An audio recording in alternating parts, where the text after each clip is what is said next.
მშვიდობის თქვენ უყურებთ რეალურ სივრცეს, მე ნინო ზაუტაშვილი ვარ. ჩვენ ყველას გვინდა უკეთეს გარემოში ცხოვრება. ჩვენ ყველას გვინდა ცვლილებები უკეთესი მომავლისათვის. ჩვენ გვინდა სუფთა ჰაერი, მწვანე სივრცეები, ჯანსაღი ახალგაზრდობა, სიღარიბიდან ამოსული ოჯახები, მოხუცების ღირსეული სიბერე, ხარისხიანი განათლება ყველასთვის. ჩვენ შეიძლება პოლიტიკური გემოვნების თვალსაზრისით სხვადასხვა წარმოდგენა გქონდეს უკეთეს მომავალზე, მაგრამ რაც ჩვენი ოჯახების, შვილების ჯანმრთელობას, განათლებას და მომავალს ეხება, ამაზე ალბათ ყველა ვთანხმდებით. ესე იგი ქვეყნის მომავალზეც. ვთანხმდებით, მაგრამ ყველას არ გვაქვს ძალა, გამბედაობა, ენერგია და საკმარისი სურვილი ამ ყველაფრისთვის ვიბრძოლოთ. თუმცა ვხედავთ ასეთი ბრძოლის ძალიან ღირსეულ მაგალითებს. ზოგს წარმატებული დასასრულით, ზოგს ჯერ კიდევ მიუღწეველი მიზნებით, მაგრამ ერთნაირად მნიშვნელოვანს თავისი მუხტით და მაგალითის ძალით, რაც ყოველთვის აფიქრებინებს საზოგადოებას, რომ ცვლილებებისთვის ბრძოლა ნამდვილად ღირს. რეალური სივრცე დღეიდან უერთდება სამოქალაქო კამპანიას ეს ქვეყანა შენია, რომელსაც სამოქალაქო საზოგადოების ინსტიტუტი ევროკავშირისა და კონრად ადენაუერის ფონდის მხარდაჭერით ახორციელებს. სხვა მიზნებთან ერთად კამპანიის მიზანი სამოქალაქო ღირებულებების დამკვიდრება და აქტივიზმის ხელშეწყობაა. 2019 წლის განმავლობაში ვხედავდით საზოგადოებრივი ჯგუფების სხვადასხვა თემაზე წამოწყებული აქტივიზმის ასეთ მაგალითებს. დღეს ჩვენი გადაცემის ამ წლის ბოლო გამოშვება სწორედ მათ უთმობთ და იმაზე ლაპარაკსაც, რა მიზნები აქვთ მომავალ 2020 წელს. დღეს თბილისში ადამიანები მხოლოდ სკვერებს, პარკებს და აღიარებულ საჯარო სივრცეებს კი არ იცავენ. მათ სახლებთან და სკვერებთან ახლოს დაუსრულებელ მშენებლობებსაც აპროტესტებენ, რომლებიც მათი და მათი შვილების საარსებო გარემოს ზღუდავს. იქ სადაც სუნთქავენ, ურთიერთობენ და ისვენებენ. ნახოთ ვიდეო.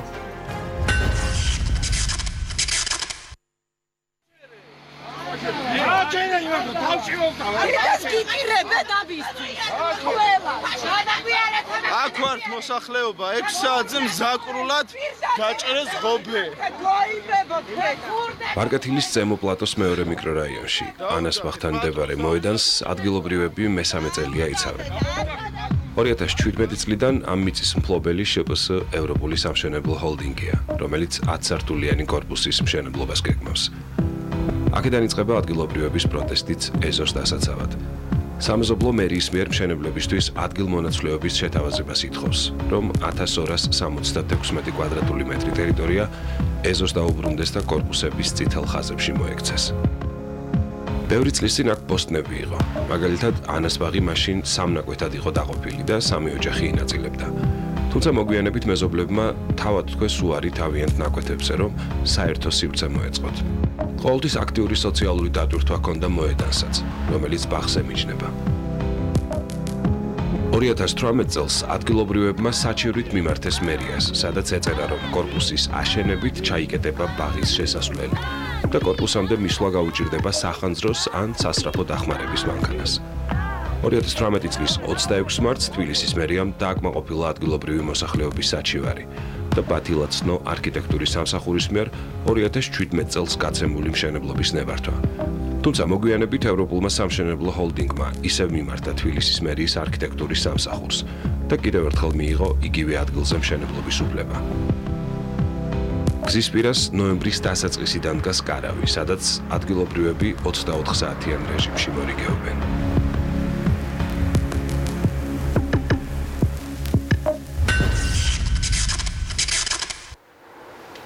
მაშასე, ბრუნდებით რეალურ სივრცეში, ლიზა სანაია ჩვენი სტუმარი, დაგვიბრუნეთ ეზო პირდაპირ აწერია გულზე. ლიზა, რა ძალისხმევა ჭირდება იმ პროექტის მშენებლობის გაჩერებას, რაზედაც უკვე მერიას ნებართვაა გაცემული? ერთი სიტყვით, მესამე წელია უკვე ვაპროტესტებთ ჩვენ ამ ნებართვას, მშენებლობის შესახებ კი არა და ვაპროტესტებთ ეზოს გასხვისებას. დავიწყეთ აქედან. ანუ 3 წლის უკანეს მთელი რიგი დარღვევებით გასხვისდა ეზო, გასხვისდა ნებართვაც, ანუ გაიცა ნებართვა მშენებლობის.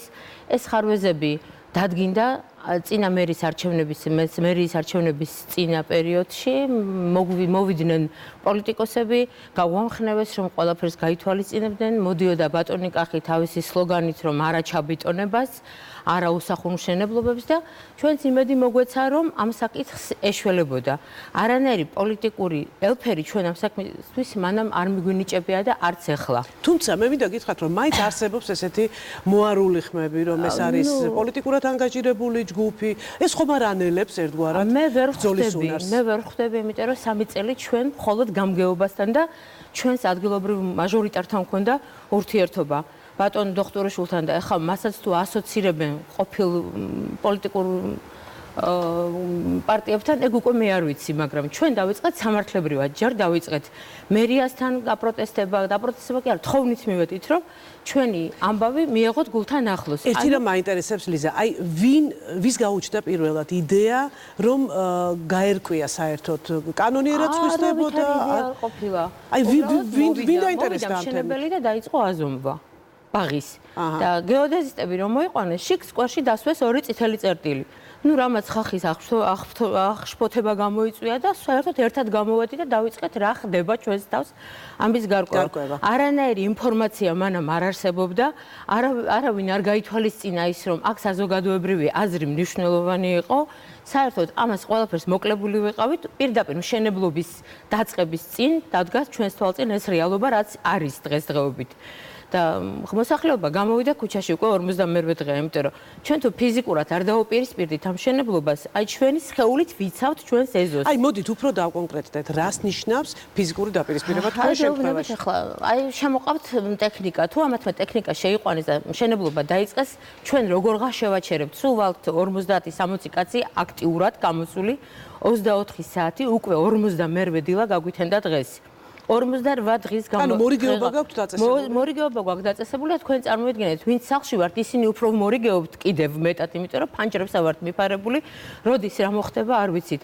აი როგორც დავიწყეთ მორიგეობა, მესამე დღეს შემოცვივდნენ მშენებლები და ვიღაც უცხო ტიპები მაყრული სახით და ხალხზე ძალადობით აპირებდნენ ტექნიკის, ანუ ბაუერის შეყვანას.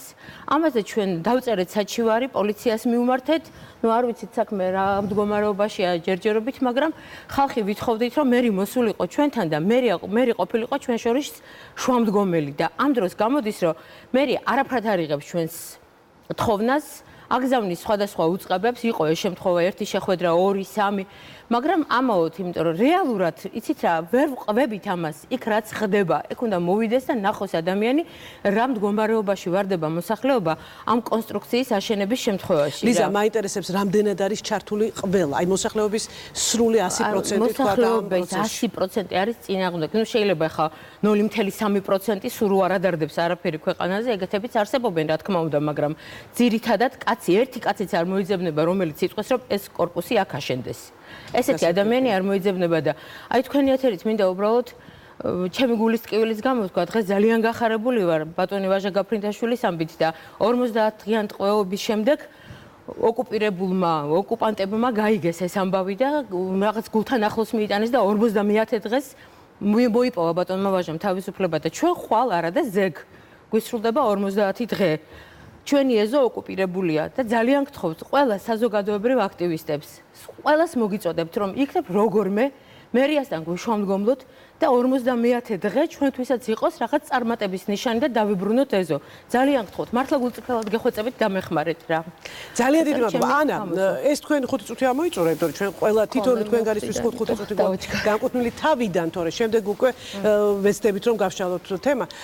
იანვრიდან უკვე როგორც კი დავბრუნდებით ეთერში, ჩვენ აბსოლუტურად ყველა იმ აქტივობას, რომელსაც დღეს წარვადგენთ, აუცილებლად მივუბრუნდებით ამ თემას და იმედი მაქვს, რომ 50 ციფრი ნამდვილად საკრალურ როლს ითამაშებს თქვენ შემთხვევაში. ძალიან დიდი მადლობა. აზარტული თამაშების წინააღმდეგ ბრძოლა კიდევ ერთი საკითხია, რომელმაც ახალგაზრდები გააერთიანა. ამ პროტესტს თავისი ისტორია აქვს. ნახოთ ვიდეო.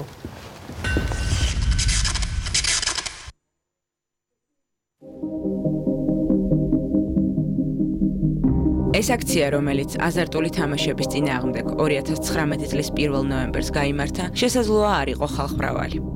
თუმცა მან გააერთიანა ყველა ის აქტივისტი, ვინც მანამდე საკუთარი დამოუკიდებელი ბრძოლით ან თამაშით გამოწვეული ზიანის კვლევით ნიადაგი შეამზადა ერთიანი და თანმიმდევრული პროტესტის გასაგრძელებლად. თავარი კი მაინც ის არის, რომ ამ ბრძოლაში ახალგაზრდები ჩაერთნენ. ახალგაზრდები, რომლებისთვისაც აზარტული თამაში ტკივილთან და პერსონალურ დანაკარგთან გახდა ასოცირებული. უთხარი არა აზარტულ თამაშებს, სანდრიკასთვის. ესაა მათი პროტესტის სლოგანი. სანდრიკა კი კრებითი სახელია ყველა იმ ახალგაზრდა ადამიანის, რომელთა ფსიქიკაც და ცხოვრება აზარტულმა თამაშებმა გაანადგურა. 2019 წელს რამდენიმე ორგანიზაციამ თავად თქვა აზარტული თამაშების რეკლამაზე უარი. მათ შორის ერთ-ერთი პირველი საზოგადოებრივი მაუწყებელი იყო. თვლით, რომ აზარტული თამაშების უარყოფით გავლენასთან დაკავშირებით საზოგადოების განწყობა ერთმნიშვნელოვანია. ამიტომ საქართველოს პირველი არხი მთლიანად იზიარებს და ამ გადაწყვეტილებით სრულად ეთანხმება საზოგადოების მოთხოვნას. ისევე როგორც საჯარო ბიბლიოთეკა, რომელმაც საკუთარ სივრცეში სათამაშო ბიზნესის ბანერების განთავსებაზე თქვა უარი. და თავად ევროპაბეთი, რომელმაც ქალაქის შენობებზე განთავსებული გიგანტური რეკლამა საკუთარი ხელით ჩამოხსნა. თუმცა აზარტული თამაშების რეკლამაზე უარი იმ ზიანის გათვალისწინებით, რაც მას ჩვენთვის მოაქვს, არ უნდა იყოს ორგანიზაციების კეთილნებაზე დამოკიდებული. ასეთი ინიციატივების წინაპირობა კი ახალგაზრდების სიკვდილი არ უნდა გახდეს. სწორედ ამას ითხოვს პეტიცია, რომლისთვისაც 10,000 ხელმოწერა ახალგაზრდებმა კარდაკარ სიარულით შეაგროვეს. პეტიციაში ერთ-ერთი მთავარი მოთხოვნა სწორედ თამაშის რეკლამის აკრძალვაა. ისევე როგორც 25 წლამდე პირების ონლაინ და სახმელეთო კაზინოში შეშვების შეზღუდვა. აზარტულ თამაშებზე რეგისტრაციის გამკაცრება და კაზინოებისთვის სპეციალური გეოგრაფიული ტერიტორიების განსაზღვრა.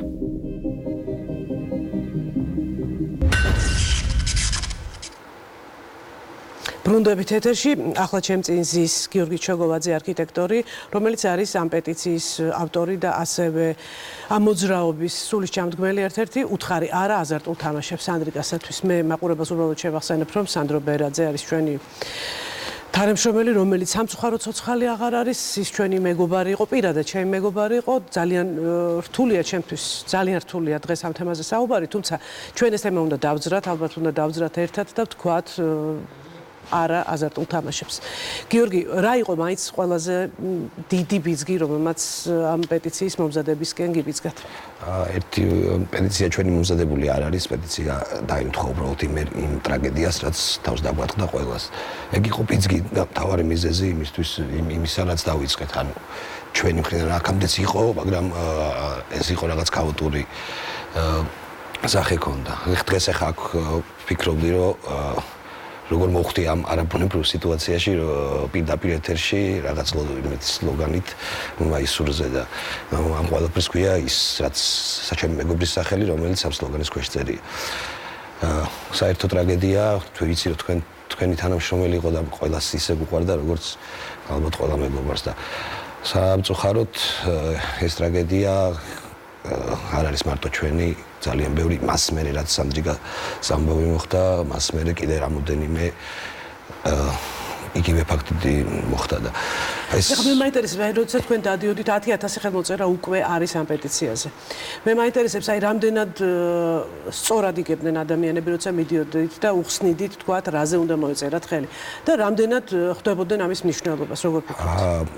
ძირითადი ნაწილი ადამიანების ეთანხმებოდნენ აბსოლუტურად კითხვის გარეშე და არც კითხულობდნენ ბოლომდე პეტიციას, როცა გაიგებდნენ აზარტული თამაშებისაც, იმიტომ რომ ძალიან ბევრ ოჯახს შეეხო უკვე ეს პრობლემა და მათთვის არ არის რთული ასახსნელი და არის ერთადერთი ის რომ უფრო ნიჰილისტური განწყობაა რომ რაღაც გიგანტებს ებრძვით და ვერ მოერევით და იქ რა დიდი ფულია და მაგრამ ნუ ეს ნენელა იცვლება და დღესდღეობით მე ვფიქრობ რომ საზოგადოებრივი აზრი ძალიან მყარია ანუ აღიარებულია უკვე რომ საზოგადოება მზად არის იმისთვის რომ აღიაროს რომ ეს არის და აქ არის საუბარი გიორგი მე ამასაც მინდა ვთქვათ ხაზი გავუსვა მე არაერთხელ შემხედრია ვთქვათ იგივე სოციალურ ქსელში რომ ეს ყველაფერი გადაინაცვლებს სადღაც სხვაგან სახლებში ვთქვათ წავა არალეგალური თამაში რომ ამის ასე პირდაპირ აკრძალვა ხაზი რომ გავუსვათ უფრო რას გრძალავთ ანუ ყველაზე მნიშვნელოვანი მე თვითონაც არ ვარ ანუ მომხრე იმისა რომ სრულიად აიგრძალოს ეს იმიტომ რომ აუცილებლად გამოიწვევს სხვა აქ არის უბრალოდ კონკრეტული ნაბიჯები გადასადგმელი რომ არ იყოს ასე ხელმისაწვდომი ყველასთვის არასრულწლოვნებისთვის პირველ რიგში არ იყოს ისე რომ ყველა სახლში ტელეფონში კონდეს ეს ონლაინ კაზინო და შეუძლია ადამიანს რომ თავჩაღუნული 5 წუთში წააგოს ცხოვრება და აუცილებელია სწორი ნაბიჯების გადადგმა აუცილებელია პირველ რიგში მე რაც ვფიქრობ და რაცაც ყველა შეთანხმებულები ვართ რომ ჯერ უნდა აღიარებული იყოს ეს როგორც სენათ დაავადებათ ანუ მსოფლიო ჩადენილ მუდმივია მას უკვე სახელი აქვს თავის ხო მაგრამ ჩვენთან ეს რაღაცნაირად ჩვენ მგონი ჩვენს ჯანდაცვის სამინისტროს ეს არ აქვს აღიარებული და აქედან როდესაც მოხდება მის აღიარება რომ ეს არის სენი და ყველას ეცოდინება რომ სენია მაშინ აუცილებლად მოყვება ამას კონკრეტული კონკრეტული ნაბიჯები უკვე ანუ იმ ხალხის მხრიდან, ვისაც ხელისუფლება რაიმე ცვლილებები. აი რას მიაღწიეთ უკვე და თქვა რის მიღწევას გეგმავთ კიდე 2020 წლისთვის? ფაქტიურად ანუ აბსოლუტურად ისე ვიძახი რომ მე ჯერჯერობით ვთვლი რომ არაფერს არ მეგვიღწევია, იმიტომ რომ იგივე მეორდება და ყოველ ჯერზე ის რაღაც თავს დამეშავეთ გრძნობთ ხოლმე რომ ანუ ჯერ კიდევ არაფერს ვერ მოვასწარით რაღაცები როგორც ანრიკას შემთხვევაში და ჩვენ ორი თვე არის რაღაც ეს ჩვენ ჩავერთეთ ამ მოძრაობაში და ჯერჯერობით ალბათ უფრო საზოგადოებრივი აზრის შეცვლას და ფორმირებას ვახდენთ. არც ჯერჯერობით არც აქცია გქონია, ეს პეტიციაც ჩვენი შედგენილი არ არის, უბრალოდ მაშინ ჩავერთეთ რომ თუმცა თქვენ თანაავტორად ითვლებით პეტიციის. ხო, თანაავტორად იმიტომ რომ რა თქმა უნდა. უბრალოდ მაშინ ჩავთვალეთ რომ ეს 10000 ხელმოწერა რომ შეგროვ და ვალდებულები არიან უკვე დაიწყონ ამაზე მსჯელობა, ფიქრი, ანუ ეს პეტიციის აზრი. აი თავარი მიზანი 2020 წლის არის რა, რომ თავარი მიზანი ჩემთვის არის აი 1 იანვარს არის სანდროს დაბადების დღე 2021 წელს 1 იანვარს რომ სანდროს მივულოცო ძალიან თამამად და ის რაც თვითონ დაიწყო ეს ბრძოლა ეს მინდა გავამახვილო თვითონ დაიწყო ეს ყველაფერი არ მინდა უბრალოდ ძალიან სიხრებში შევიდე ეხლა თანდროც არ თუმცა ჩვენ ამ თემას აუცილებლად დაუბრუნდებით იმიტომ რომ აზარტულ თამაშებთან დაკავშირებით ეს არის ალბათ თემა რომელიც ასევე საზოგადოებრივი აზრის რაღაცნაირად ჩამოყალიბებისთვის აუცილებელია მედიამ გაცილებით მეტი ილაპარაკოს ამ ტიპის პრობლემაზე. დიდი ხანია ქალაქ რუსთავის თავზე ცას გამონაბოლქვი ფარავს. წელიწადნახევრის წინ ახალგაზრდები ერთი მიზნისთვის გაერთიანდნენ და სახელად გავიგუდეთ დაირქვეს. მათ საკუთარ ქალაქში გარემოს შეცვლა და სუფთა ჰაერი უნდათ.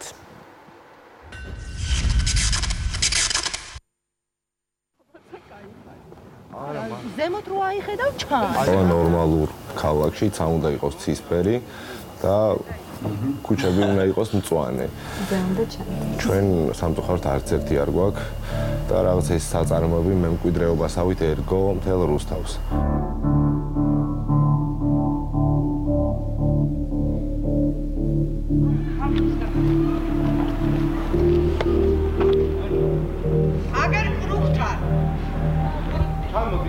შაბათ აქცია გავაკეთოთ აი ახალი მას ქარხანას აშენებენ თურმე იმისი მანქანის ზეთების გამოსაშენს შეიძლება შაბათ აქცია დავაანონსოთ და გაგაგებინებთ და მივიდეთ ადამიანებს როცა ვეუბნებით რომ პრობლემა ესე არისო, ესე ხო იყო, მაშინ რა ხდებოდა? ანუ ჩვენ არა მარტო გამონაბოლქვ საწარმოებიდან და ეკოლოგიის პრობლემის მოგვარებას, არამედ მენტალობასთანაც გვიწევს ბრძოლა, რომ იმ ადამიანებს ვაჩვენოთ რეალურად, რომ კი ეს იყო მაშინ, მაგრამ ეს მისაღები არ არის. ანუ მისაღები არ არის. წელიწადნახევრის წინ ჩვენც არ გქონდა ცნობიერება შესაბამისად და ჩვენს ქალაქში ის დაბინძურება, რაც მოდიოდა, გახდა უფრო ხილული და შესამჩნევი. ამიტომ გადავწყვიტეთ, რომ უფრო სიღრმის ხეულად დავინტერესებულიყავით და ეს რეალურად გარემოს ბრალი იყო თუ კონკრეტული საწარმოებიდან მოდიოდა ეს ყველაფერი ჩვენს ქალაქში. ჩვენ ვიაზრებდით იმასაც, რომ რუსთავი ყოველთვის მეტალურგიული ქალაქი იყო და სწორედ ეს იყო მიზეზი ამ ქალაქის დაარსების, მაგრამ საერთო ფონი რო შევისწავლეთ, თითქმის ყველა მეწარმე მუშაობდა დაბინძურებით და კანონდარღვევით. ამოქალაქო აქტივიზმი ნუ თუ შეიძლება რომ დავარქვათ, რაც ჩვენ ვაკეთებთ. იმიტომ ვართ ახლა აქ, რომ ჯერა იმის რაც ვაკეთებს და ჯერა რომ ეს შეიძლება მცირე შედეგს გამოიღებს, მაგრამ გამოიღებს შედეგს.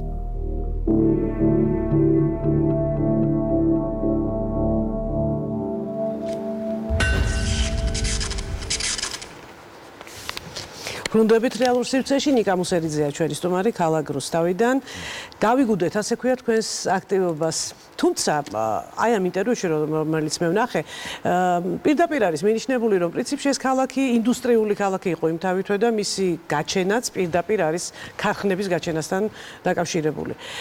რატომ გახდა თქვა აი წელიწადნახევრის წინ ეს ასეთი გამორჩეულად თქვა საინტერესო და მნიშვნელოვანი, რომ დაგეწყოთ ამაზე საუბარიც და ბრძოლაც? პირველ რიგში გამარჯობა მოგესალმებით. მოგესალმებით მაყურებელს, მადლობა მოწვევისთვის. შესამჩნევი გახდა ალბათ იმიტომ, რომ ძალიან ბევრი ადამიანი უეცრად გარდაიცვალა ჩვენ ქალაქში. და ამის მიზეზების გარკვევით დავიწყეთ ძიება, რა შეიძლება ყოფილიყო გამომწვევი მიზეზი და ერთ-ერთი იყო ზუსტად ის დაბინძურებული ჰაერი, რომელიც ჩვენ ქალაქში იყო. რომ მოვიკვლიეთ, არ იზომებოდა ჰაერი ისე, როგორც დღეს იზომება. ანუ არ არსებობდა ლაბორატორია, იდგა ბათუმის ქუჩაზე რაღაც ჯიხური, რომელიც 10 წუთით ფუნქციონირებდა დღის განმავლობაში და ამაზე დაყრდნობით გვეუბნებოდნენ, რომ რუსთავი არის ყველაზე სუფთა ქალაქი მთელს რეგიონში. ჩვენ ტექნოლოგიებთან ცოტა კარგად ვართ, ამიტომ ჩვენი ძალებით შევისყიდეთ რაღაც სენსორი და რომ გავზომეთ, იყო კატასტროფა. რამდენი იყავით ერთად? თავიდან ვიყავით 7 კაცი. შემდეგ ამის დასტური იყო, მივედით მუნიციპალიტეტში, აუხსენეთ პრობლემა და ჩვენ დაგასაკვირა ძალიან სწრაფად მოხდა რეაგირება და ბათუმის ქუჩაზე დადგეს სენსორი. თუმცა მაშინაც ცნობიერება ძალიან დაბალი ქონდა. ეხლა ის სენსორი რაც დგას, თქინია თბილისში, ქუთაისში, ბათუმში, ეს არ არის ის რაც უნდა იყოს, იმიტომ რომ კონსტიტუციის 29 მუხლს ჩვენ ვკითხულობთ ეს რაღაცას, რომ ადამიანს უნდა ქონდეს ცნობა, იცოდეს რა გარემოში ცხოვრობს, რა ჰაერია და უნდა იყოს ჯანსაღი ეს ყველაფერი. აქედან გამომდინარე, ქალაქი რუსთავი ვინაიდან არის მეტალურგიული აზოტის ხარხანა გვაქვს, ჩვენ ვერ ვზომავთ ამიაკს, ვერ ვზომავთ ამონიუმს და ასე შემდეგ, სხვა ქიმიური ნივთიერებებს. ამიტომ ჩვენ მოვიძეთ რაღაც კომპანია, რომელიც 22 კომპონენტს ზომავს. მაშინ როცა ის ჯიხური 6 კომპონენტს ზომავს. ანუ ჩვენ კიდევ არ ვიცით სად ცხოვრობთ და რა ვსუნთქავთ. ეს ბუნებრივია მოქმედებს მე ჩვენს მენტალობაზე, ჩვენს შვილებზე მოქმედებს, გარემოზე მოქმედებს, ძალიან ბევრ რაღაცაზე. ვიდეოში იყო რომ ჩვენ მენტალობასაც ვებრძვით მათ შორის, იმიტომ რომ ხვდებიან ესეთი ადამიანები, რომ კომუნისტების დროს ესე არ იყო. ან ეს ხო გლობალური პრობლემაა, მაგრამ მოდი ფოკუსირება გავაკეთოთ საკითხთან დაკავშირებით. გასაგებია რომ პრობლემა არის, მაგრამ მოგვარება უნდა დავიწყოთ ამ პრობლემის. აი ეგ მაინტერესებს ძალიან. აი ამ ძიმე გზაზე, რასაც ქვია, თქვა, ინფორმაციის გავრცელება და აქტივობის გამოწვევა სხვებში. აი როგორ აღწევთ, რა შედეგებს აღწევთ? აი მაინტერესებს ძალიან. რამდენად მოყვებიან, ну გისმენენ, ალბათ გისმენენ ყველა ვარიანტში, მაგრამ რამდენად მოყვებიან თქვა ამ აქტივობაზე? ვინც იგებს, ანუ ვისაც გაუგია, ყოველ შემთხვევაში ის ფიქრობს, ანუ სიცოცხლეს ეხება ეს, სხვას არაფერს, ეს არ ეხება შემოსავალს, ეს არ ეხება რაღაც სარგებელს, ეს ეხება პირდაპირ სიცოცხლეს და ჩვენ რომელიც ნებისმიერ შემოსავალზე მეტია. ამ გარემოს ქმნით ჩვენ ადამიანები და ამ გარემოს შეგვიძლია ერთმანეთს ისეთი რაღაც გავუკეთოთ, რომ უფრო უკეთესი ქალაქები შეიქმნას, უფრო უკეთესი გარემო გქონდეს თითოეულ ჩვენთაგანს. ამიტომ ეს არის ჩვენი ბენეფიტი და ეს არის ხვალინდელი დღე, რომ უკეთესი ქალაქი მივიღოთ. მეწარმეებსაც რა უყურებთ აბსოლუტურად ყველა მთელ რუსთავში და დარწმუნებული ვარ მთელ საქართველოშიც ყველა დარღვევით მუშაობს. მაგრამ აი ისინი თუ მოდიან კონტაქტზე და არა ისინი არ მოდიან. აი ეს ბოლო შემთხვევა რომელიც აეხლახანს ეს მეურადი ტექნიკური ზეთის გადამამუშავებელი ქარხანა. თქვენ მათთან არ ქონიათ შეხვედრა? მუნიციპალიტეტის თქვა გავლით ქონდათ შეხვედრა? კი, აი საკრებულო მიიღო ძალიან ცუდი გადაწყვეტილება, ესე ვიტყოდი, იმიტომ რომ თუმცა იყო ძალიან დიდი კამათი ამ გადაწყვეტილების მიღებამდე. კი ბატონო, იქ აღმოჩნდნენ ისეთი ადამიანებიც, გონივრული გადაწყვეტილება ვინც მიიღეს და უარი უთხრეს მის აქ იყო გზის მშენებლობაზე ნებართვა და არასაწარმოს მშენებლობაზე, თუმცა ეს არის პირველი ეტაპი და მეორე ეტაპი არის მშენებლობა. ჩვენ აშენდეს, პრობლემა არ არის, ოღონდ სტანდარტების დაცვით. დღეს ჩვენი კანონია შესაძლებელი და აქტიურად ბოლო პერიოდში აქტიურად შევხვდით გარემოს დაცვის წარმომადგენლებს, მათ შორის მოადგილეებსაც და ვიმედოვნებთ, რომ მომავალი წლიდან დაკომპლექტება ჯგუფი და დაიწყებს კანონზე მუშაობას, რომელიც საგაზაფხულო მოსმენაზე გავადა. აი თქვენი მიზანი რა არის? ახლა თქვენ თქვით აშენდეს, ანუ ის რომ ყოველთვის უპირისპირებენ რომ რა ესე იგი წინააღმდეგი ხართ თქვათ რაღაცა შემოსავლების და დასაქმების თემის და ასე შემდეგ. მესმის ძალიან რთულია. მაგრამ აი კონკრეტულად თქვენ რა მიზანს გინდათ რომ მიაღწიოთ, რა გინდათ საბოლოოდ რომ მიიღოთ? არა, ამას ის ადამიანები ამბობენ, ვის არ უნდა რომ ამ პროცესებში მონაწილეობა მიიღოს. კონკრეტული საწარმო, რომელიც პირველი იყო, ეს იყო შეფასწეოსტილი. აი ნახეთ რა მოხდა ამ ადამიანებთან მივედით კითხვით და არა დახურე საწარმო რაღაცა გვაინტერესებდა რას აკეთებდა და რას აშავებდა. კომუნიკაცია არ ქონიათ მათ ჩვენთან. ამიტომ მოგვიწია დროში გაიწელა ეს ყველაფერი, რომ გაგვერკვია რა ხდებოდა, როგორ ხდებოდა, რომ აღმოვაჩინეთ აბსოლუტურად დარღვევით მუშაობდნენ. არც ფილტრაციის სისტემა. დღეს ამ კომპანიას არ გააჩნიან არჩევნების მართვის გეგმა. როცა ქალბატონი ნათია თურნავა იყო ეკონომიკის მინისტრი, მათთან სტუმრად მოდი ახლა ყველაფერს ნუ მოვყვებით, იმიტომ რომ 2020 წლისთვის უნდა შევინახოთ ეს თემა. ყველა იცის მის ეზოში მიმდინარეობდა უკანონო შენობა. ამ წუთას არის რაიმე შედეგი მიღწეული? აი ამ წუთას რა კონკრეტულად? ჩვენ საერთაშორისო ორგანიზაციებში ჩავრიეთ და იმის მითითებით დააყენა კომპანიამ ფილტრი, ოღონდ ისიც იძულებით, მაგრამ ჩვენი მოთხოვნაა, რომ ერთად დავსხდეთ და ტექნოლოგიების მეშვეობით მივაღწიოთ იმ შედეგს, მათთვის, რომელიც უკეთესი იქნება საზოგადოებისთვისაც და სახელმწიფოსთვისაც. მეტი ფული შევა ბიუჯეტში, მეტი ადამიანი დასაქმდება და უკეთესი საწარმო გვექნება. და გარემოც უკეთესი იქნება ყველასთვის. ნიკა, ძალიან დიდი მადლობა ჩვენ 2020 წელს სპეციალურ გადაცემას მეუძღვნით რუსთავის თემას. იმისათვის რომ ჩვენს ქვეყანას როგორც კარგი პროფესიონალები ვემსახუროთ, გვჭირდება ხარისხიანი განათლება, შესაბამისი სასერტიფიკატო გამოცდებით და ტესტირებით, ამბობენ სამედიცინო უნივერსიტეტის რეზიდენტები. გამოცდებზე გადასახადის დაწესება სამედიცინო უნივერსიტეტის სტუდენტების პროტესტი მოყვა. ნახოთ ვიდეო.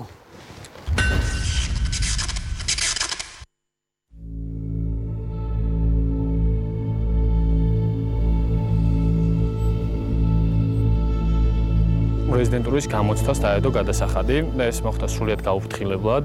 მოკლედ ეს იყო რეალურად მიზეზი, მაგრამ გარდა ამისა პრობლემებია ჩვენ სფეროში, წყლებია უკვე არსებობს, წყლებია არის დაუფასებელი ჩვენი სფერო, ადამიანებს რომლებიც დღე და ღამეს ათენებენ კლინიკაში არ აქვს შესაბამისი ანაზღაურება და ხშირ შემთხვევაში ის მინიმალური ხელფასიც კი თვების მანძილზე არის გადაუხდელი. ჩვენთვის ძალიან მნიშვნელოვანი იყო ხარისხობრივი სტანდარტი. ამაზე ყოველთვის ვამახვილებდით ჩვენ ყურადღებას და სამინისტროს მხრიდან ამაზეც არ იყო კონკრეტული პასუხები გაცემული. თუ რატომ არ არის მათი ინტერესი რომ ხარისხიანი მედიცინა დამკვიდრდეს ერთხელ და სამუდამოდ საქართველოში და ამის წინაპირობა არის სწორედ ის რომ რეზიდენტურა იყოს გამართული, სადაც ხდება სპეციალიზებული მაძიებლების გადამზადება. სანამ საგამოცდო ხარისხის სტანდარტი არ აიწევს, სანამ შესაბამისი ლიტერატურა არ იქნება მოძიებული, რომლის მიხედვითაც ჩვენ უნდა მოვემზადოთ და არ მოგვიწევს რაღაც უაზრო და უშინაარსო ტესტების დაზუთხვა, სანამ პირველი საფეხურის საგანმანათლებლო სფერო არ იქნება გამართული და ბავშვები, რომლებიც მიდიან სხვადასხვა კურაციების გასავლელად, იქ შესაბამის სწავლებას არ მისცემენ, სანამ ესეთი ბაზალური, მნიშვნელოვანი, ფუნდამენტური საკითხები იქნება მოუგვარებელი ჩვენს ქვეყანაში, მანამდე რაღაც სტანდარტების ოღონდ ისიც ტარიფიკაციული სტანდარტების დაწესება აემსახურება ერთადერთ მიზანს, რომ კორუფცია, ნეპოტიზმი და ჩვენს ხარჯზე გამდიდრება, რომელიც წლებია სამწუხაროდ ჩვენს ქვეყანაში გრძელდება, რომ მთავრობა მოდის იცვლება მხოლოდ იმ მიზნით, რომ კონკრეტული საკუთარი კერძო მიზნები განახორციელოს ამ ქვეყანაში. მინდა რომ ჩემი ქვეყანა იყოს ერთ-ერთი განვითარებული და წარმატებული ქვეყანა და რატომ მინდა ეს? ჩემი აზრით ეს ალბათ ყველას გვესმის. იმიტომ მინდა რომ ამ ქვეყნის შვილი ვარ და მინდა რომ ერთხელ და სამუდამოდ ამ ქვეყანაში შეიცვალოს რაღაც რეალურად რა. ჩვენ ყველა უნდა გავიაზროთ რომ არავისიანები არ ვარ, ჩვენ ვართ ყველა ამ ქვეყნის მოქალაქეები და ჩვენი ერთადერთი მიზანი უნდა იყოს რომ ამ ქვეყანაში რაღაცები დაიწყოს, ამ ქვეყანაში დაიწყოს რაღაცების სწორად კეთება.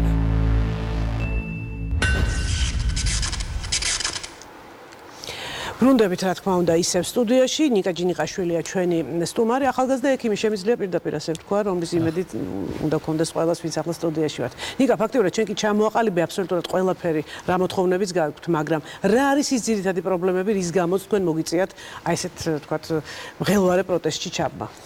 დავიწყებ მადლობით და მადლობას გადაგიხდით რომ ამ თემას დავუთმეთ, დრო ეს ძალიან მნიშვნელოვანია რომ ერთხელ სამ წამოიწიოს ესეთი პრობლემატიკა რომელიც რეალურად არსებობს ქვეყანაში და საზოგადოება გახდეს ინფორმირებული თუ რა პრობლემების და გამოწვევების წინაშე არის ერთ-ერთი ყველაზე წამყვანი სფერო ამ ქვეყანაში. რეალურად მიზეზი იყო ის, რომ 30 ნოემბერს დასრულებული რეგისტრაციის შემდეგ 2 დეკემბერს ქვეყნება დადგენილება ყოველგვარი გაფრთხილების გარეშე, რომელიც 12 დეკემბერს გამოცხადებულ გამოცდას ხდის ფასიანს. და ეს ხდება იმ დროს, როდესაც ქვეყანაში არის ის სოციალური ფონი, რომლის გამოც ბევრ სტუდენტს არ აქვს იმის საშუალება, რომ ფასიან გამოცდაზე გავიდეს უბრალოდ. ანუ ეს არის ფაქტიურად კონკრეტული ადამიანებისთვის უბრალოდ შეზღუდვა რომ გააგრძელოს თავისი პროფესიული საქმიანობა. ზუსტად ეს იყო და ეს იყო რეალურად მიზეზი, თორე ჩვენ დიდი ხანია უკვე კონკრეტული პირები ვაპროტესტებთ სხვადასხვა ძირეულ პრობლემებს ამ სფეროში. მაგრამ ეს იყო ბოლო წვეთი ესე რომ იტყვიან და ამან გამოიწვია ეს რომ ჩვენ გამოვედით ძალიან ბევრი სტუდენტი ქუჩაში და მოვთხოვეთ ჯანდაცვის სამინისტროს ახსნა თუ რატომ გახდა საჭიროება 10 დღით ადრე გამოქვეყნებულიყო მსგავსი დადგენილება. მანამდე იყო რაიმე სახის კომუნიკაცია არავითარი კომუნიკაცია. რექტორთან, სამედიცინო არავითარი კომუნიკაცია ჩვენი პროტესტის შემდეგ დაიწყო კომუნიკაცია შევხვდით პირველად თვითონ სამინისტროშივე მოადგილეს ჯანდაცვის მინისტრის მოადგილეს ბატონ ბოხუას, შემდეგ ჩვენს უნივერსიტეტში რექტორთან ერთად შევხვდით ისევ ბოხუას, სხვადასხვა სამინისტროს წარმომადგენლებთან ერთად და მათგან კონკრეტულ კითხვებზე არასდროს არ ყოფილა კონკრეტული პასუხი. მათგან ვერ მოდიოდა ახსნა განმარტებები თუ რამ გამოიწვია აი ეს ტარიფის დაწესება. და ნაცვლად იმისა, რომ რაღაც გადაჭრის გზებზე გვემსჯელა, მათგან იყო უაზრო დემაგოგია, რომელსაც მართავენ პოლიტიკოსებთან და ჩვენ მეუბნებოდით, რომ ჩვენგან უხატავთ მტრის ხატს, ჩვენ ვართ ამ ქვეყნის მოქალაქეები, რომლებსაც გვინდა რაღაცები უკეთესობისკენ შევცვალოთ. და არა თქვენი პოლიტიკური ოპონენტები. აი, როგორ ფიქრობ, რატომ იშველიებენ ხოლმე აი ამ ტიპის გადაბრალებებს ადამიანებზე? ძალიან მარტივია, როდესაც არ გაქვს რაღაცაზე პასუხი, შეხვიდე იმ სახის კომუნიკაციაში, რომელზეც კონკრეტული პასუხების გაცემა არ გიწევს, ხო?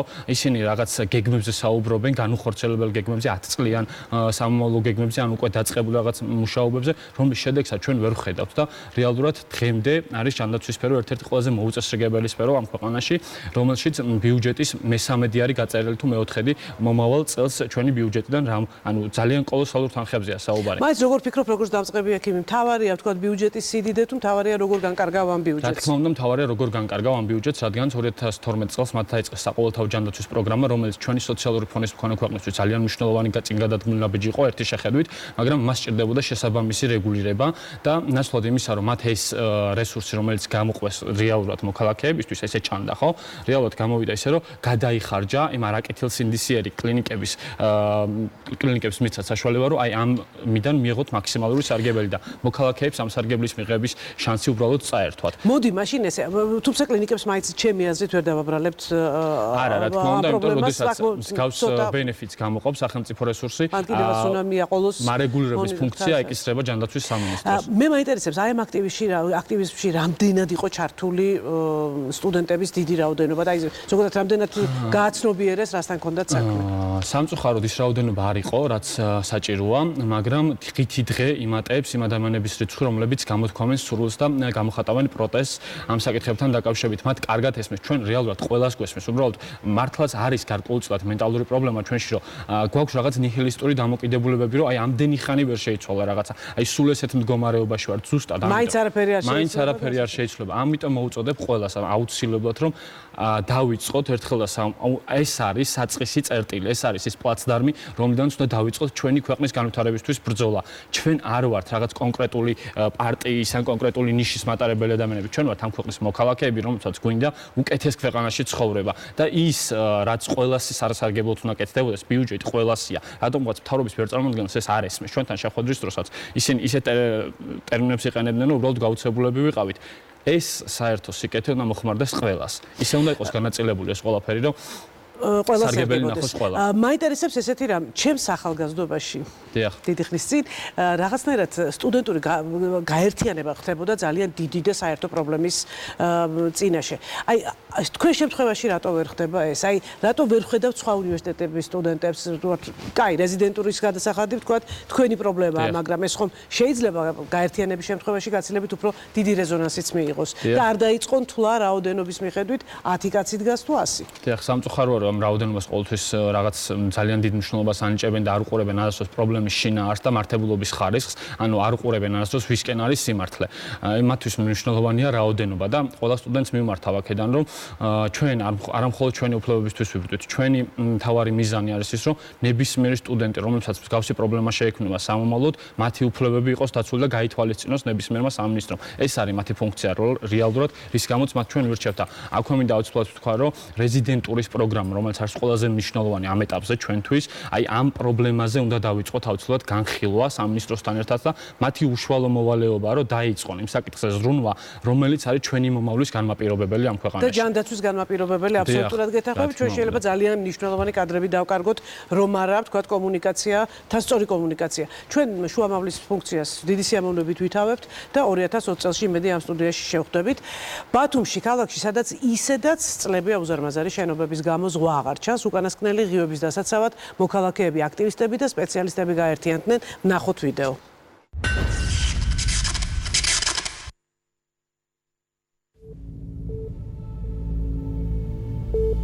ასე წარმატებულად კენჭი უყარეს და დაამტკიცეს ქიმიური ტერმინალი.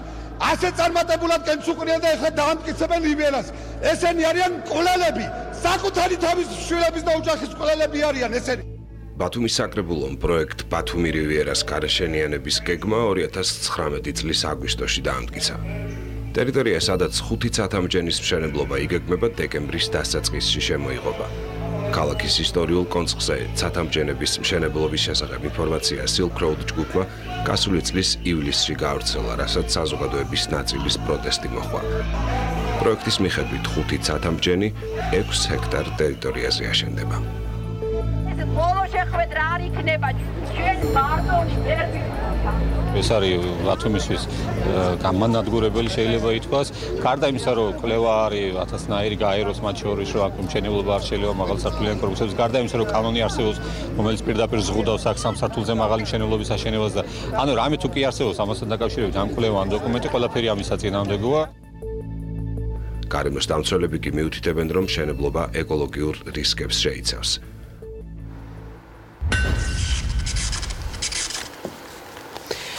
ბრუნდებით რეალურ სივრცეში ამჯერად ნათია აფხაზავასთან ერთად ძალიან დიდი მადლობა ნათია ჩამობზანებისთვის ბათუმიდან რომ გამოყავით დრო ჩვენთვის. ნათია, მაინც მიუხედავად პროტესტისა, რომელიც ჩვენ უკვე ვნახეთ და ჩვენმა მაყურებელმაც ნახა, შემოიღობა ტერიტორია და დიდი შანსია რომ ბათუმის რივიერა აშენდება. როგორ აპირებთ ბრძოლის გაგრძელებას? მადლობა მოწვევისთვის და რომ ჩვენ დაგვითმეთ ეს შემაჯამებელი, ესე რომ ვთქვათ, გადაცემა. ბრძოლა გრძელდება, მართალია შემოიღობა ეს ტერიტორია, მაგრამ ნებართვა ჯერ არ არის კონკრეტულ შენობებზე გაცემული, ეს მიმდინარეობს ნებართვის პროცესი. ჩვენ ბრძოლობთ სასამართლოში, სწორედ ის განაშენინების გეგმა, რომელზეც იყო საუბარი თქვენ სიუჟეტში, რომ იქნას ბათილად ცნობილი და არ იქნას ესე რომ ვთქვათ, განხორციელებული. ბრძოლობთ ასევე სამოქალაქო აქტივიზმის კუთხით, უკვე ბევრნი ვართ, არა მარტო ბათუმში, არამედ თბილისიდან და სხვადასხვა ქალაქებიდან, რეგიონებიდან გვიერთდებიან, სხვადასხვა საერთაშორისო და ადგილობრივი ორგანიზაციები ჩვენთან არიან, ასე რომ ბრძოლას ყოველთვის აქვს აზრი, თუ გინდ ერთი იყო, ან თუ გინდ ბევრი, მართალია ხელისუფლება რაოდენობებში გუთვლის, ესე რომ ვთქვათ. მაგრამ ჩვენ ვფიქრობთ, რომ აი თავიდან როცა დაიწყო ბათუმში, იგივე რასაც ვხედავთ მშენებლობასთან დაკავშირებით, მარტო ერთი ადამიანი იყო შოთა გუჯაბიძე და ვთქვათ გაზეთი ბათუმელები, რომლებიც ამ კუთხით ბრძოლობდნენ, მაგრამ ეხლა ძალიან ბევრნი ვართ, როგორც ბათუმში, ასევე სხვა ქალაქებიდან, ასევე ჩვენ ქართველები, რომლებიც საზღვარგარეთ ცხოვრობენ.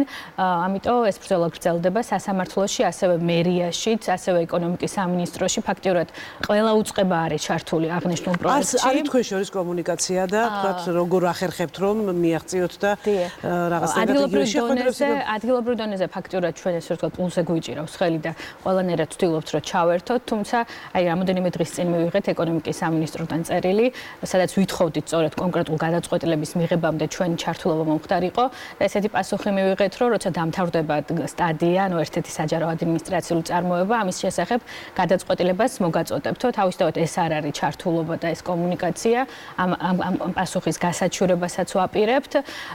თავიდან იყო დიალოგის ფორმატი, იგივე მთავრობის თავმჯდომარესთან, მერთან, ასევე კულტურული მემკვიდრეობის სააგენტოსთან აქტიური დიალოგი, სადაც იგივე საკრებულოში დასწრება და ჩართულობა აქტიურად, ასევე სამუშაო შეხვედრები, სადაც უმტკიცებდით თუ რა იყო მიზეზი, რატო არ უნდა აშენდეს ეს ცათამბჯენები. გვაქვს ძალიან კონკრეტული, ესე რომ ვთქვათ, მიზეზი, იმიტომ რომ ეს არის ისტორიული ზონა და ისტორიულ ზონაში არ შეიძლება იქნას ისე დომინანტური შენობების აშენება, რომელიც დაჩრდილავს ქალაქს, ისტორიულ ნაწილს. მეორე ეს არის ეკოლოგიური საფრთხები. გვაქვს დასკვნა 2013 წელს მომზადებული, სადაც ამბობს, რომ აღნიშნულ ტერიტორიაზე ჩარევა შეიძლება გამოიწვიოს სანაპირო ზოლის, ესე რომ ვთქვათ, ჩამოშლა და ასევე გვაქვს სამოქალაქო ოპოზიცია, აქტივიზმი, ესე რომ ვთქვათ, სოციალური მხარე, სადაც მოქალაქეები ვამბობთ, ჩვენ ვამბობთ, რომ ჩვენ არ გვინდა ცათამბჯენები ბათუმის კონცხზე.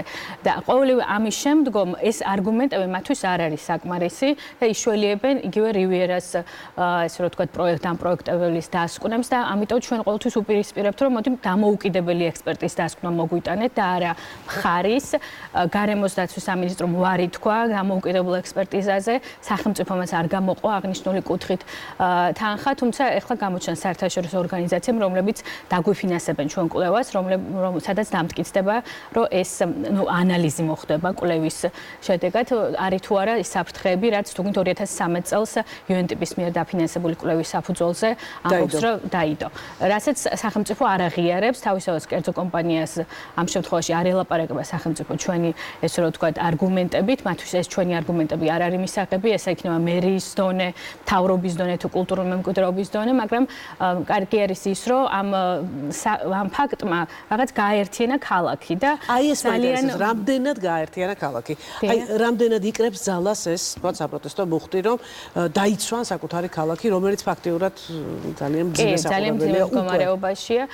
მე ვფიქრობ, რომ სწორედ მაგიტო გვაქვს ეს იმედი და მუხტი, იმიტომ რომ ვიყავით ძალიან ცოტა, შეიძლება ითქვას 10 ადამიანი და დღეს ვართ უფრო მეტნი და პირიქით ახალგაზრდები გუკავშირდებიან, ქმნიან მოძრაობებს, იგივე მწვანე მომავალი, ესეთი მოძრაობა შეიქმნა რამდენიმე კვირის წინ, რომელიც ცალკე ფიქრობენ, რომ იბრძოლებენ სწორედ აღნიშნული ტერიტორიის დასაცავად და ზოგადად შემდგომ ქალაქში რაც ხდება მწვანე მომავლის კუთხით. იგივე თავიდან ვიყავით ჩვენ, ხო, შეიძლება მარტო, მაგრამ ახლა უკვე ჩვენი დედების, ჩვენი ბებიების თაობები გვიერთდებიან და მათთვის ალბათ გაცილებით უფრო მძიმე საყურებელია ბათუმის დღევანდელი იერსახე, იმიტომ რომ სრულიად არ გავს იმ ქალაქს, რომელიც თქვათ იყო 20-30 წლის წინ ეს ძალიან კარგი ქალაქი იყო.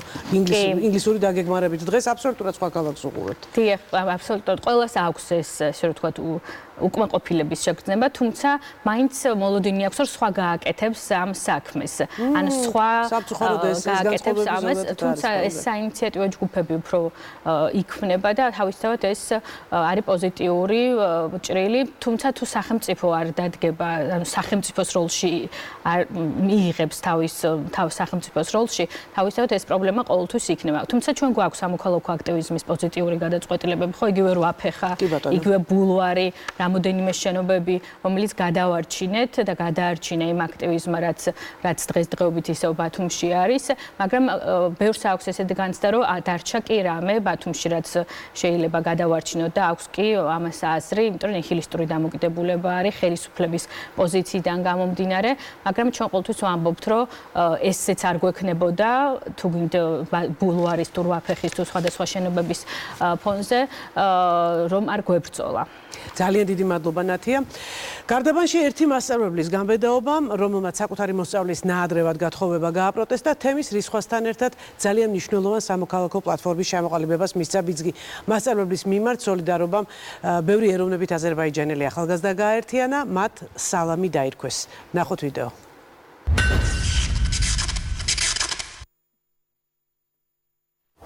Salam. Salam. Biz geldik. Qarşınızdayıq. Erkən evlilik, qız qaçırma, ailədə zorakılıq. Bunlar ədət-ənənə deyil. Bunlar mədəniyyət də deyil. Pis vərdiş xəstəlikdir.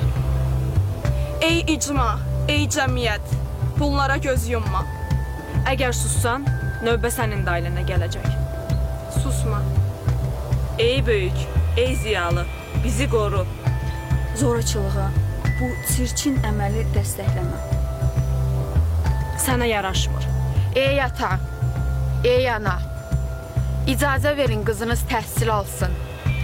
İnkişaf etsin, dünya görsün, peşə öyrənsin. Qızını oxut.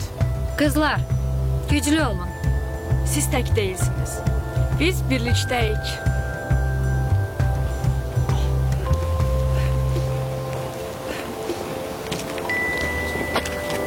Salam, biz gəldik.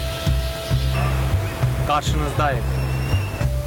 Cəmiyyətimizi, icmamızı narahat edən problemləri səsləndirmək üçün gəldik. Haqsızlıq, ədalətsizliyə qarşı mübarizə etmək üçün gəldik. Erkən evliliyə, qızların zorla qaçırılmasına etiraz etmək üçün gəldik. Müəllimlərimizə, həkimlərimizə, alimlərimizə, mühəndislərimizə sahib çıxmaq üçün gəldik. Mədəniyyətimizi və tariximizi qorumaq üçün gəldik. Həmin, sən tək deyilsən. Müəllimimizə toxunma, varsa sözün mənədir. Varsa sözün mənədir.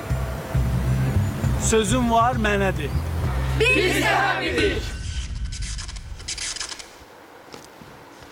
დაბრუნდით სტუდიაში ელნურ ალიევთან ერთად. ელნურ, მიზეზი თითქმის ყველა მიცის, თელმა საზოგადოებამ საკმაოდ აქტიურად გავრცელდა სოციალურ ქსელში, მაგრამ მიზანი რა არის თქვენი? სალამ, მოგესალმებით. მიზეზიდან გამომდინარეა. ანუ მიზეზი არ არის მხოლოდ ჰამიდ სადიკოვის кейსი, ეგ საკითხი. ჩვენ ვიცით, რომ ჩვენს თემში ზოგადად საზოგადოებაში და ჩვენს ქვეყანაში არსებობს რაღაცა პრობლემები, და ჩვენ სულ ვიმსჯელებდით, რომ როგორ შეგვიძლია, რომ ჩვენ რაღაცა შევცვალოთ. ჩვენს ცხოვრებაში, მე თემში, მე საზოგადოებაში და მე მთელ ქვეყანაში. და იქიდან დაიწყო ეს იდეა სალამი. უბრალოდ ჰამიდის кейსი, ის საკითხი იყო ის мотиваცია და ძალა ჩვენთვის, რომ გავერთიანდეთ და უკვე თქვათ, რომ დროა და უნდა დავიწყოთ. აი რა უნდა დაიწყოთ? რის გარდა იმების, აი პირველ ვიდეოში რაც მქონდა ჩვენ, იმ საკითხების გასაჯაროება, რაც მაგალითად იმ საკითხებზე, იმ პრობლემებზე საუბარი, რაც უმცირესობებს აწუხებს რეგიონებში, ზოგადად ყველგან. ანუ მიზანი ზუსტად ეგ არის, რომ აი იმ საკითხებზე ჯერ გავასაჯაროვოთ, ვისაუბროთ მაგ საკითხებზე, მე ერთად ვიმსჯელოთ, რა შეგვიძლია გავაკეთოთ. გააქვთ რამე კონკრეტული შედეგები, გააქვთ რამე კონკრეტული აქტივობები, თქვათ, შეხვედრები და აი რა არის უკვე გამოხატული, თქვათ, შედეგი, რა შეგვიძლია ვთქვათ? იცით როგორ არის, ახლა დავარეგისტრე სულ 2 თუ 3 თვეა რაც დავიწყეთ ჩვენ. ოფიციალურად ასე რომ ვთქვათ. ეხლა უკვე დავიწყეთ რაღაცა კვლევები, შეიქმნა სტრუქტურული ერთეულები შიგნით პლატფორმაში, რომ ანუ მაგალითად კულტურის განათლების, გენდერული საკითხების, გარემოს დაცვის, სპორტის ჯანსაღმწევრების, სოციალური აქტივიზმის და ასე შემდეგ. და ყველას აქვს თავისი თავიანთი პროექტები, ანუ მათ მიმართულებასაც აქტიურობენ, ახალგაზრდები აქტიურობენ, აი მოდიან რაიმე პროექტებით და ძირითადად რა მოთხოვნები აქვთ უფრო? აი ძალიან ბევრი შემოგვიერთდა, ისე არის, რომ იერარქიების და იმის გარეშე არის თანასწორად და თანაბრად არის ყველგან. და ყველას აქვს თავისი იდეები, როგორ ხედავენ, როგორ თვლიან, რომ შეუძლიათ ცვლილებების შეტანა მთელ ანუ ამ სისტემაში, ამ პრობლემების მოგვარება და გადაჭრა. და მარტო ეროვნებით აზერბაიჯანელები ერთიანდებით თუ შეუძლიათ თქვათ ქართველი ეროვნების ადამიანსაც რომ გაერთიანდეს პლატფორმაში სალამი? კი, რა თქმა უნდა, სალამის პლატფორმის კარი ყველასთვის ღია არის, უბრალოდ ისე განვითარდა მოვლენები, რომ პლატფორმის ამჟამად მიზანია მაგალითად თემის შიგნით ძალის შექმნაზე, ანუ მშენებლობაზე. და მაგითო მაგაზე ვართ ჯერჯერობით ორიენტირებული, მაგრამ ეს ნაადრევ ქორწინებებსაც ეხება, რამდენადაც ვიცი. კი, ერთ-ერთი მიმართულება მაგალითად გენდერული საკითხებია, გოგოების მოტაცება არის, განათლების უზრუნველყოფა გოგონებისთვის. კი, ალტერნატიული განათლების თუ არ ვწდები, ამ მიმართულებით თქვენ კონკრეტული შედეგებიც გაქვთ, იმიტომ რომ რამდენიმე შემთხვევა ვიცი მე პირადად, როცა ახალგაზრდა გოგონა არ დათანხმდა, თქვათ, გათხოვებას და პირიქით ოჯახსაც მოთხოვა კატეგორიულად, რომ უნდა მიიღოს განათლება. აი, ზოგადად ჩვენი არსებობით და ჩვენი ხმის გაძლიერებით დაიწყო ახალი პროცესი რეგიონებში. გააქტიურდა ის ახალგაზრდობა, ის ძალა, ის პროგრესულად მოაზროვნე ადამიანები, რომლებიც ანუ რეგიონში არიან რა. და ხედავთ უკვე ცვლილებებს, არიან თემის ლიდერები, იგივე იდეები აქვთ, რომ რაღაცა შეცვალონ, გააკეთონ, გააუმჯობესონ ან რაღაცა არსებული სიტუაცია და შემოგვიერთდებიან, რა ვიცი, წერენ ხოლმე, ხვდებით ერთმანეთს, ჩვენ გვაქვს საერთო კრების დღეები, მაგალითად, ყველა მოდის და ვიხილავთ ხოლმე რაღაც საკითხებს. აი, გეოგრაფია რამდენად ფართოვდება თქვენი მოძრაობის, თქვათ, ეს გარდაბანს გამოცდა უკვე, თქვათ, არის სხვადასხვა რეგიონებშიც ურთიერთობა, კომუნიკაცია. თავიდანაც არ იყო მხოლოდ გარდაბანი, ჩვენთან არიან მცხეთელებიც, გარდაბნელებიც, ბოლნისელებიც, მაინსელებიც, კახელებიც, გორიდანაც არიან, მთელი საქართველოს მასშტაბით. უბრალოდ რადგან ისე განვითარდა მოვლენები და ხოლო ჩვენი თემის საკითხებზე დავიწყეთ თავიდან საუბარი, მაგითო ჩვენი თემის წარმომადგენლებია მთელი საქართველოს მასშტაბით. 2020 წლის ყველაზე მთავარი მიზანი რომ ითქვათ თქვენი, აი ხვალ 2020 წლის 1 იანვრიდან რაზე დაიწყებთ მუშაობას და რა პრობლემის მოგვარებაზე იფიქრებთ? პირველი ავას დავისვენებთ, მაგრამ მე ვიყავს ძალიან ბევრი გეგმები.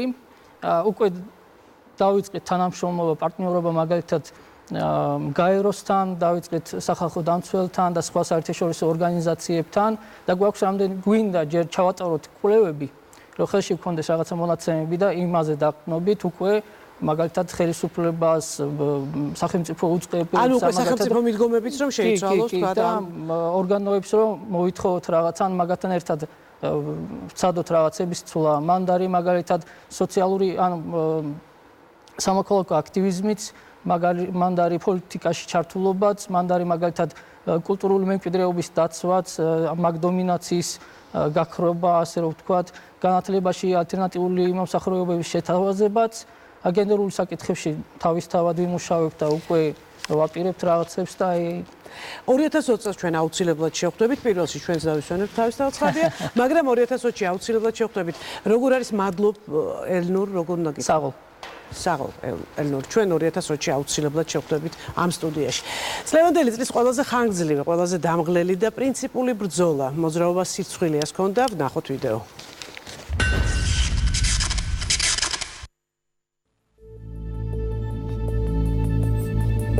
სირცხვილის 93 დღე 20 ივნისიდან დაიწყო, როცა მართლმადიდებლობის საპარლამენტაშორისო გენერალური ასამბლეის პრეზიდენტი და რუსეთის დუმის დეპუტატი სერგეი გავრილოვი საქართველოს პარლამენტში თავმჯდომარის სავარძელში აღმოჩნდა.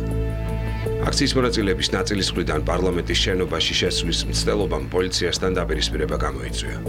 ღამის 12 საათისთვის პოლიცია და სპეცრაზმი გაფრთხილების გარეშე იწყებს მომიტინგების დაშლას, რეზინის ტყვეების, გაზისა და წყლის ჭავლის გამოყენებით.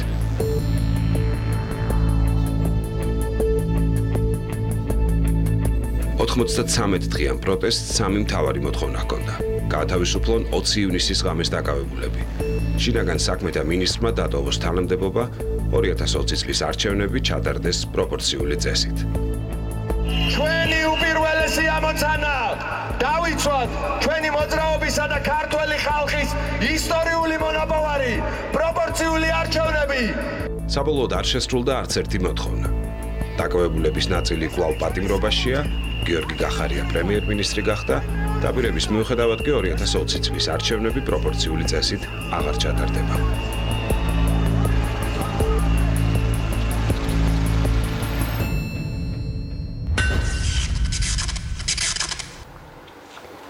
ბრუნდებით სტუდიაში მოძრაობა სირცხვილიას ერთ-ერთ ლიდერთან, შოთა დიღმელაშვილთან ერთად. და პირველი შეკითხვა რაც მინდა დაგისვა, პროპორციული არჩევნების მოთხოვნა რატომ იყო ასეთი მნიშვნელოვანი აი ამ ფონზე, აი ამ მოვლენების? იმიტომ რომ თუ გადავხედავთ ჩვენი ქვეყნის დამოუკიდებელი საქართველოს ისტორიას, შევხედავთ, რომ ყველა ხელისუფლება იყო ერთმართველი პრაქტიკულად და ხელისუფლების ყველა შტო ნაცვლად იმისა, რომ ერთმანეთს დამაბალანსებელი ყოფილიყო, ერთმანეთს თანამზრახველი იყო. ეს იყო ყველა დროში ასე და პროპორციული არჩევნები ეს არის ცივილიზებული პოლიტიკური პროცესის დასაწყისი, როცა ვერცერთი ხელისუფლება, ახლა შევხედოთ სტატისტიკურად, შეგვიძლია ევროპის ქვეყნები ყველანი ვნახოთ და აი მაგალითად ჩვენთან მართლ პარტიას 77% აქვს საპარლამენტო ადგილების, ხო? ანუ ხელისუფლება ამდენს.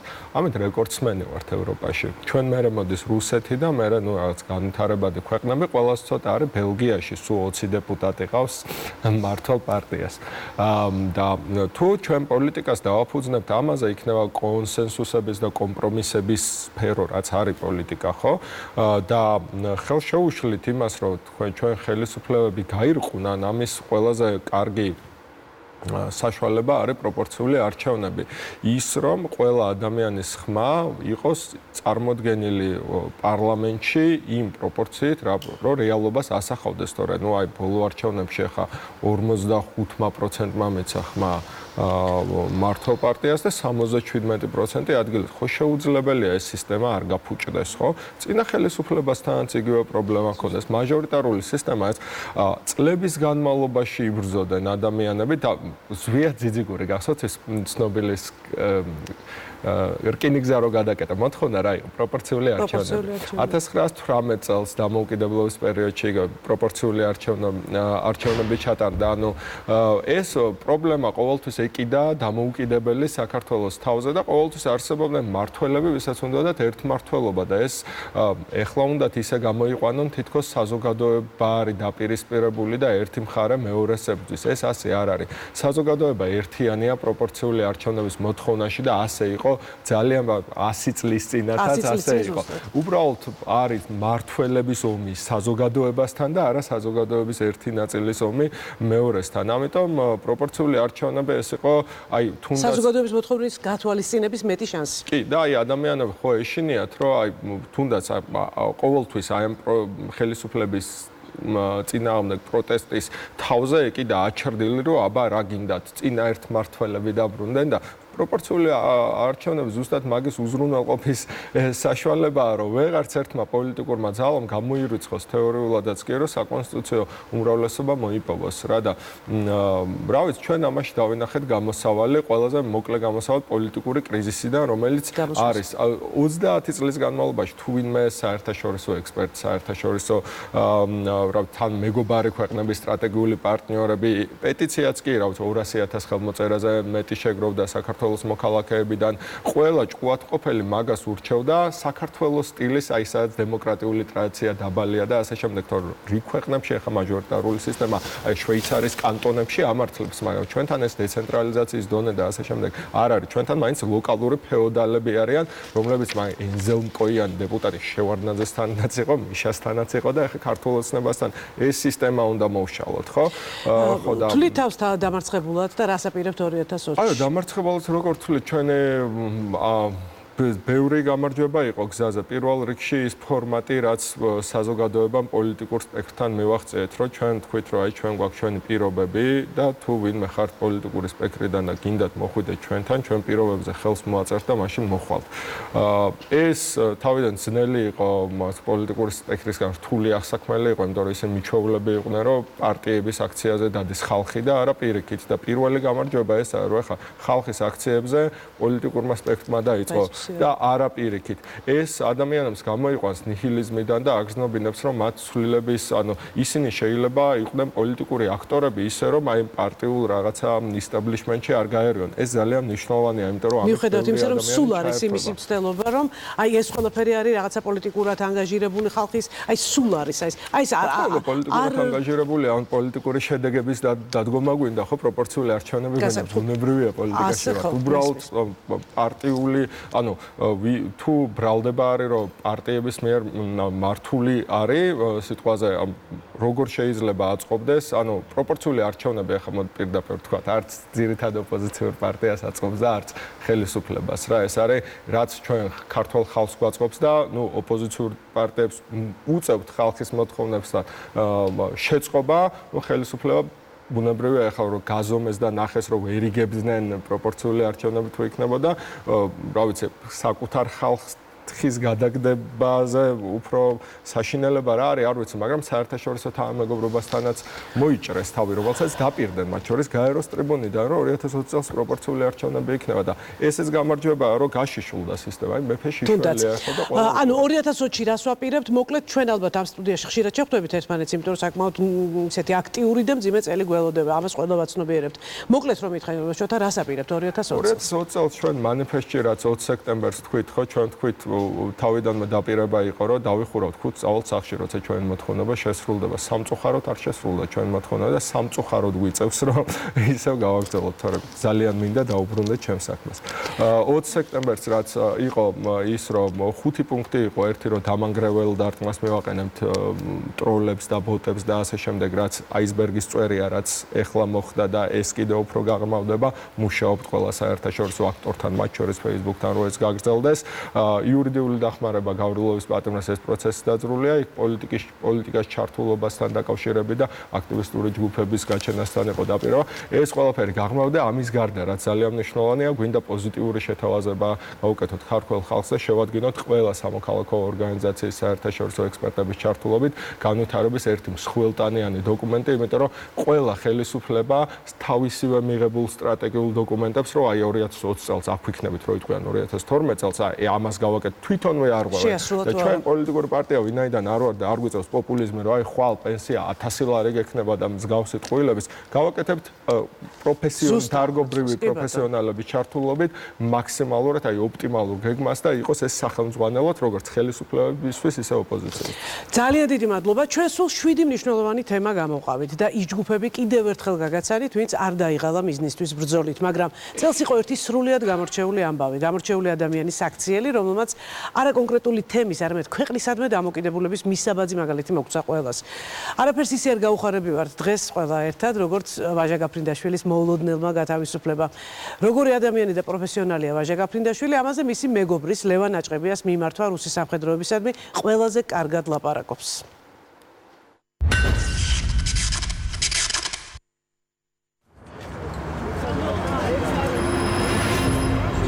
Я хочу обратиться к двум российским пилотам, которые во время русско-грузинской войны 2008 года бомбили нашу территорию.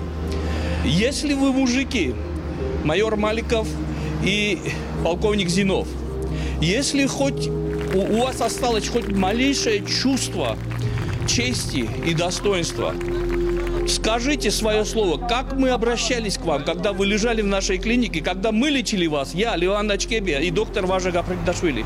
Мы лечили вас, и мы почти здоровыми выпустили вас в вашу страну. Скажите, молвите хоть какое-нибудь слово, если у вас какое-нибудь осталось честь или мужество, что я не знаю, как к вам обратиться.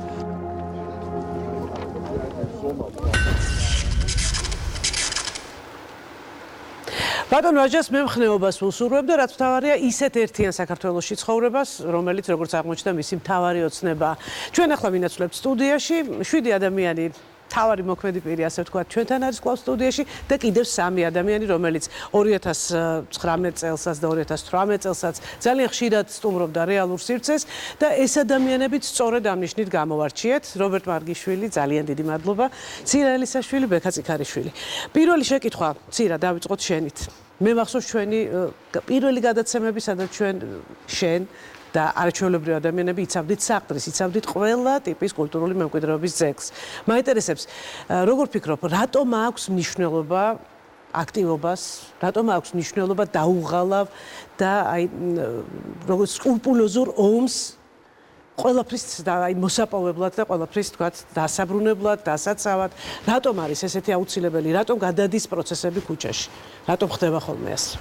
მოგესალმებით, მე ვფიქრობ, რომ უახლესი ისტორიაც გვაძლევს ამ კითხვაზე პასუხს, ვინაიდან პირადად ჩემთვის არც ერთი მოსაწონი ხელისუფლება მე არ მახსოვს. აქედან გამომდინარე, დღის წესრიგი უნდა შექმნას ყოველ შემთხვევაში ეცადოს მაინც იმ საზოგადოებამ, რომელსაც აქვს ამბიცია, რომ ცხოვრობდეს ჯანსაღგარემოში, თავისუფალ სივრცეში და ასე შემდეგ. ეს საზოგადოება არის ის საზოგადოება, რომელიც არ მართავს როგორც წესი, მაგრამ არის ის სეგმენტი, რომლის მართვაც ყოველთვის უნდა ნებისმიერ ხელისუფლებას. ანუ აქ საუბარია სამოქალაქო აქტივიზმზე, რომელიც არ არის რომელიმე კონკრეტული ჯგუფის მხოლოდ მათი, ასე ვთქვათ, არჩევანი. ეს უნდა იყოს ყველა არჩევანი და იყო დრო, როდესაც ჩვენ ვამბობდით, რომ არ არის საუცილებელი ყველა პროტესტანტი იყოს, მაგრამ მე ვფიქრობ, რომ ახლა დადგა ის დრო, როდესაც ყველა უნდა გავიცნობიეროთ, რომ ჩვენ ომში სხვა არ იბრძოლებს. ეს არის ის პერიოდი, როცა მე მაგალითად მიხარია, იმიტომ რომ აი ამ სტუდიიდანაც ბევრს არ ვიცნობ. და ეს არის ძალიან კარგი, რომ არ ვიცნობ, იმიტომ რომ იყო დრო, როდესაც ერთი და იგივე ჯგუფი, ერთი და იგივე ხალხი დავდიოდით ადამიანის უფლებებთან დაკავშირებულ პრობლემებთან, კულტურულ მემკვიდრეობასთან მიმართებაში გამართულ აქციებზე და ვიყავით სულ ერთი და იგივე ადამიანები. და ეს იმას ნიშნავს, რომ ჩვენ გამბრავლდით და ეს არის ძალიან კარგი. ეს ასევე იმას ნიშნავს, რომ თვითშეგნება გაიზარდა იმისა, რომ ჩვენ სამოქალაქო სექტორმა, აქტიურმა ადამიანებმა უნდა ვუკარნახოთ ხელისუფლებას დღის წესრიგი და პრიორიტეტები. იმიტომ რომ კიდევ ერთხელ ვამბობ, ყველა ხელისუფლებას ეშლება და ვერ მოვა ვერასოდეს ჩვენი მოსაწონი ხელისუფლება. იმიტომ რომ იქ რაღაცა ხდება. ძალიან კარგი ადამიანებიც, როდესაც იმ ხელისუფლებაში მიდიან, მე სხვანაირები ხდებიან. მე არ ვიცი ამის მიზეზი რა არის, მაგრამ მე ზუსტად ვიცი, რომ თუ ბედავს ის, ვისაც აბედინებენ. და ამ შემთხვევაში ჩვენ უნდა ვიყოთ აქტიურები. მადლობ ცირა, ბექა. გზა ახსენა ახლა შოთამ. გზაში ვართ, ხო? აი რაღაცა პროცესების გზაში ვართ. რა არის ეს გზა? რა ჩანს ამ გზაზე? და როგორ შეიძლება ამ გზის ბოლოში ყველაზე ნაკლები დანაკარგით მივიდეთ? ანუ კი იბრძოლით, მაგრამ რა შეიძლება მეტი ადამიანის გათვითცნობიერებით? როგორ ჩავრთოთ ადამიანები პროცესებში? რომლებსაც შეიძლება არ ესმოდეთ ამ პროცესების მნიშვნელობა? ხო, ვიცით რა, ალბათ მოგესალმებით ყველას. პირველ რიგში ალბათ ის უნდა აღინიშნოს, რომ არც ისეთი დიდი ისტორიული გამოცდილება არ აქვს ამ ქვეყანას სამოქალაქო ორგანიზების და თქვათ ქვევიდან წამოსული მოძრაობების და ასე შემდეგ, ხო, ან რაღაცა სულ რაღაც ბოლო ათწლეულების მოვლენებია, იგივე დღესაც რაზეც საუბრობთ, ბევრი მოვლენა სულ ბოლო წლებში, ბევრმა მოვლენამ ბოლო წლებში იჩინა თავი, რაღაც გარკვეული მიზეზების გამო, ნუ აი ისტორიულად თუ შეხვედრათ, მოდი გავიხსენოთ, რომ თქვათ 2012-ის მერ განსაკუთრებით გააქტიურდა სამოქალაქო მოძრაობების მხრივ, ანუ სამოქალაქო პროტესტი რა. ამას თავისი ობიექტური მიზეზი ჰქონდა, რა თქმა უნდა, ის რომ საზოგადოებას მოლოდინი გაუჩნდა, რომ რაღაცების ცვლილება შესაძლებელია. და შესაბამისად დაიწყო ორგანიზება. მეორე საკითხია, რომ ამ ორგანიზებების შედეგად ბევრი რაღაც მიკრო ცვლილებების მიღმა ვერ წავედით და რაღაცა ფართო სურათში დიდი ცვლილებები ვერ შევძელით და წავაწყდით ისევ იმას, რაც მოსალოდნელი იყო, რომ ფაქტობრივად პოლიტიკური სისტემა არის ჩაკეტილი. ანუ შენი ძალისხმევა კი შეიძლება ძალიან ფართო იყოს, ძალიან დიდი იყოს, მოახერხო უდიდესი ორგანიზება, ძალიან მნიშვნელოვანია ის მიკრო პატარა წარმატებებიც, რაც თქვათ შეძლო სამოქალაქო მოქალაქეებმა და ადამიანებმა, თუმცა როცა რაღაც ფუნდამენტურ ცვლილებაზეა საუბარი, რაღაც რეფორმულ ცვლილებაზე, ხო? ანუ აქ სისტემა რჩება რაღაცა ისევ შეუვალი. ნუ ამ გამოცდილებით ფაქტია, რომ ესეა. ხო, კიდე რა მაინტერესებს, იცი, აი ეხლა ციტირებას ვაკეთებ, აი ბოლო სტუმრის თქვა, აი შოთას ნათქვამიდან, ხო, აი ჩემს საქმეს დავუბრუნდე. ამასობაში მე გამიგია, რომ ყველამ რო თავის საქმე აკეთოს, ყველაფერი იქნება კარგად. მაგრამ დგება ის მომენტი, როცა ადამიანებს სწორედ იქ დგომა უწევთ, სადაც შეიძლება მათი საქმე კონკრეტულად არ არის, მაგრამ აი ეს ამ აქტივობის გარეშე ცვლილებებს ვერ მივაღწევთ. მაშინ როგორ მოვიქცეთ? ხო, ითრე მეგონა ძალიან კარგი აქცენტები და სხვა ქალბატონო, მაგრამ პრინციპში ეხლა მართლა ის დრო არის, როცა ან არ შეიძლება გადააბარო ვიღაცას პოლიტიკა რა. იმიტომ რომ პოლიტიკა ყველას საქმე, ან პირიქით პოლიტიკაზე თუ საუბრობთ ჩვენ და ვამბობთ, რომ ეს არის მხოლოდ პოლიტიკოსების საქმე, ხო? ანუ აქ თავს ვარიგებთ პოლიტიკას, აქ ხდება პოლიტიკა. პოლიტიკა არის დაბლა, ანუ პოლიტიკა არის ხალხში, პოლიტიკა არის საზოგადოებაში და ადამიანებში და აქედან უნდა იმართებოდეს და ეს უნდა იყოს მთავარი მამოძრავებელი პოლიტიკის, ხო? შინაარსი ეს არის პოლიტიკის. და არა ის, რაც სახეზე გვაქვს დღეს, რომ რაღაც არსებობს ვიწრო პოლიტიკური ელიტები, რომლებიც საერთოდ დაშურებულები არიან საზოგადოებრივ საჭიროებებს და მხოლოდ საკუთარი რაღაცა პარტიულ ვიწრო რაღაცებისთვის იბრძვიან, ხო? ანუ აი ესეთ მოცემულობაში, რა თქმა უნდა, უდიდესი მნიშვნელობა ენიჭება რაღაც სამოქალაქო პოლიტიკის დაფუძნებას და არსებობას ქვეყანაში, ხო? და შეიძლება იყოს რაღაცა მიზანი, რომელიც აერთიანებს აბსოლუტურად ყველას. და რა თქმა უნდა, არც სამოქალაქო აქტივიზმი, რომელიც დღეს თემა არის, არ არის არავისი ექსკლუზია. და ესეც ძალიან მნიშვნელოვანია, რომ ითქვას, ანუ რაღაც ზოგჯერ ისე ჩამოყალიბდა, რომ ცოტა ისეთი ფორმები მიიღო, ჩვენი ვერ უნდა მოვახდინოთ ალბათ ამაზე რეაგირება, ანუ იმ ადამიანებმა, ვინც ფაქტურობდით, ანუ არ შეიძლება ანუ აქტივისტი არ არის პროფესია რა.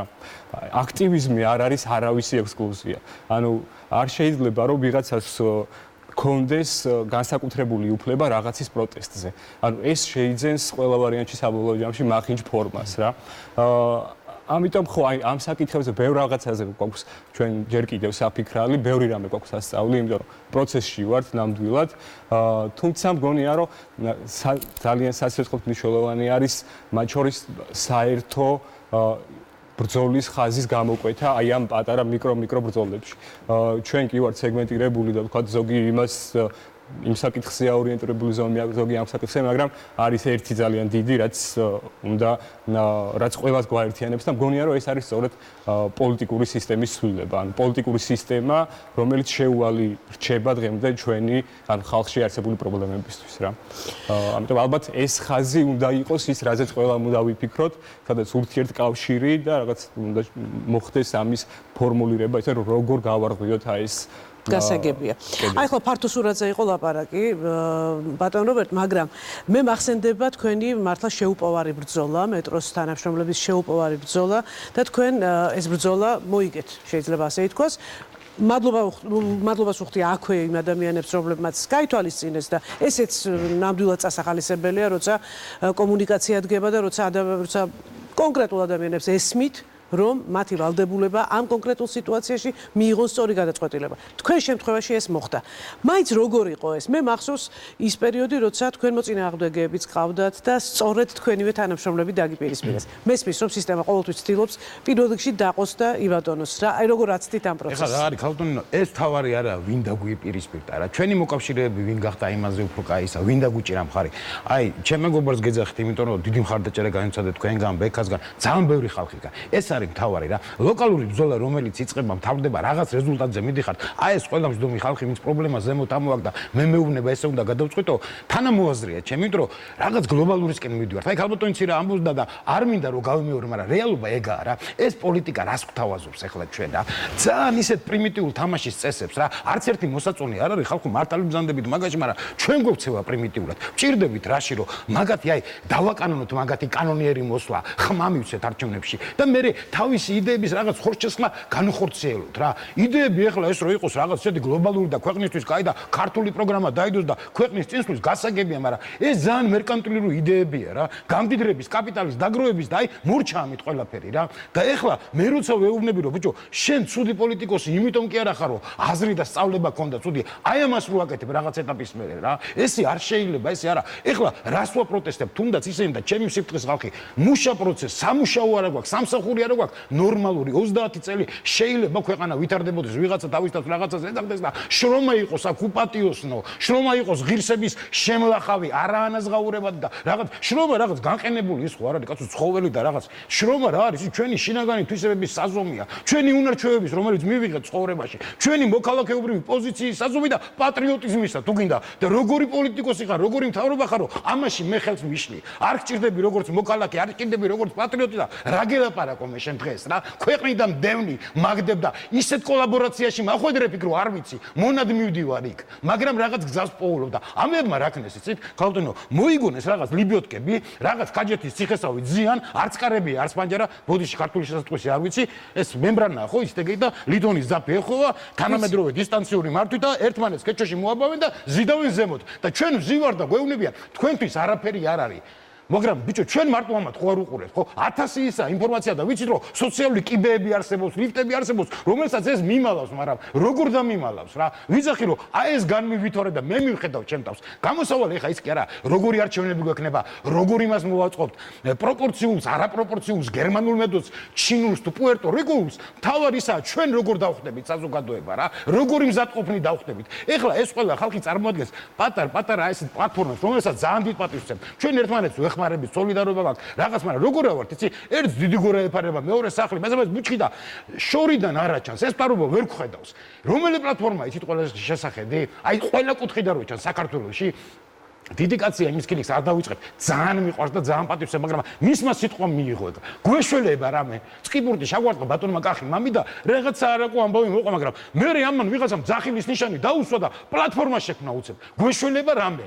ეს როგორია, იცით, აი გაფიცული ხალხი ერთმანეთს მივა ამ სიტყვას ეტყვიან, დაიწყებენ ჭუბას მთელ ქვეყანას ამოაყირებენ და გზებს დასახავენ. რომ მიხვიდე და უთხრა ბიჭო, ხალი გადავარდა ორმოში ამოაღვენე. არა, მე აქ ვზივარ და ეს პრობლემა უნდა განმოხორციელო. შენთვის არ ამცალეო და უმეტესობა ის ხალხი, ვინც ჩვენ გვტყივა 50% არჩევნებში მონაწილეობას არ ეძახის, არავით არ აქციას არ ეკარება, სახლში იზრდება და იყურება, იმიტომ კი არა რომ ეს არ ტკივა. ტკივა, მაგრამ თავის თავს ვერ ხედავს იქ, ჩვენზე მაღალია.